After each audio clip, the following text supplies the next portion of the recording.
Alors cette proposition de loi, elle intervient dans un contexte où les abus de marché, et plus particulièrement les atteintes les plus graves à la transparence des marchés et à la sécurité financière, celles qui sont pénalement sanctionnées, autrement dit les délits d'initiés, de manipulation de cours, de diffusion d'informations fausses ou trompeuses, se multiplient et minent de plus en plus souvent le bon fonctionnement de notre économie. Dans un monde où les outils technologiques sont de plus en plus performants, de plus en plus accessibles, en somme, dans un monde où ils se démocratisent, notamment dans le monde du trading,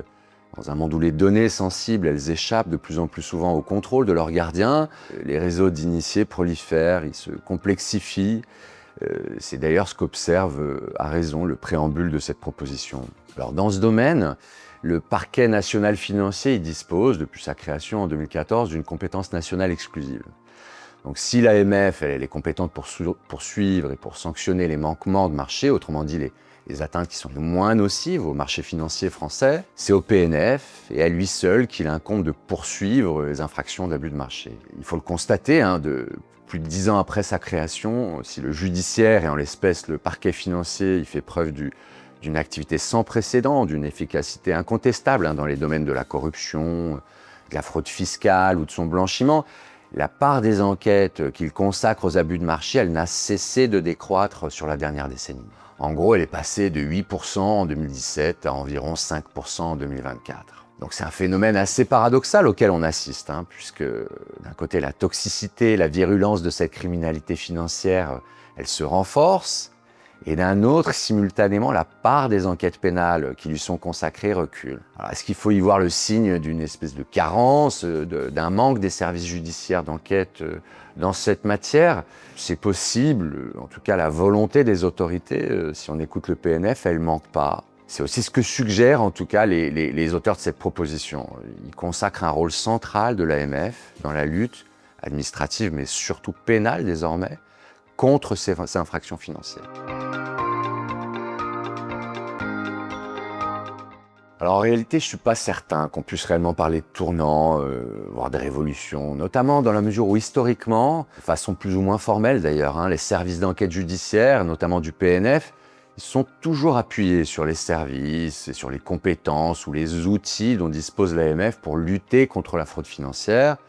et pour investiguer sur ces potentiels abus de marché. Cette coopération, elle s'observe par exemple en filigrane du mécanisme qu'on dit d'aiguillage. L'AMF et le PNF échangent pour savoir qui, de l'une ou l'autre de ces deux autorités de poursuite, va enquêter et potentiellement renvoyer les mis en cause ou les prévenus, soit vers la commission des sanctions de l'AMF, soit en correctionnel, pour finalement répondre soit d'un manquement administratif, soit d'une infraction pénale, en fonction de la gravité des faits qui ont été détectés. Donc, le dialogue entre ces deux institutions, le partage d'informations, d'avis, il a toujours existé. Il est d'ailleurs assez continu. Alors cette coopération ou ces passerelles qui existent entre le pénal et l'administratif, entre le répressif et le quasi-répressif, on les constate également lorsque des assistants spécialisés, c'est-à-dire des experts des marchés financiers français, qui sont directement issus des rangs de l'AMF, rejoignent les procureurs financiers pour soutenir leurs enquêtes pénales. Donc cette proposition de loi, elle va beaucoup plus loin, parce que non seulement elle va sacraliser ces modalités de coopération, dont je vous disais que parfois elles étaient un peu informelles, mais surtout là, elle va instaurer la possibilité pour le procureur de la République financier ou les juges d'instruction de saisir, dans le cadre de leurs enquêtes et de leurs informations judiciaires qui portent sur ces délits d'abus de marché, des enquêteurs de l'AMF qui seront spécialement habilités à cet effet. Donc finalement, c'est la faculté offerte aux judiciaires de mobiliser les enquêteurs du gendarme financier, un gendarme qui a depuis longtemps fait ses preuves dans ce domaine. Donc ils vont pouvoir compter, soit au niveau du parquet financier, soit au niveau des juges d'instruction, sur des profils ultra compétents sur ces schémas de fraude financière, dont c'est le métier et la tâche quotidienne, qui sont issus de l'AMF, pour contribuer à la répression de ces délits. Donc c'est là une des innovations majeures de cette proposition de loi qui du reste est réclamée depuis des années par les acteurs et les plus fins connaisseurs de cette lutte contre la fraude financière, fraude dont peut-être le grand public est moins conscient du caractère essentiel qu'il ne peut l'être, par exemple, au regard des problématiques de fraude fiscale ou des atteintes à la probité.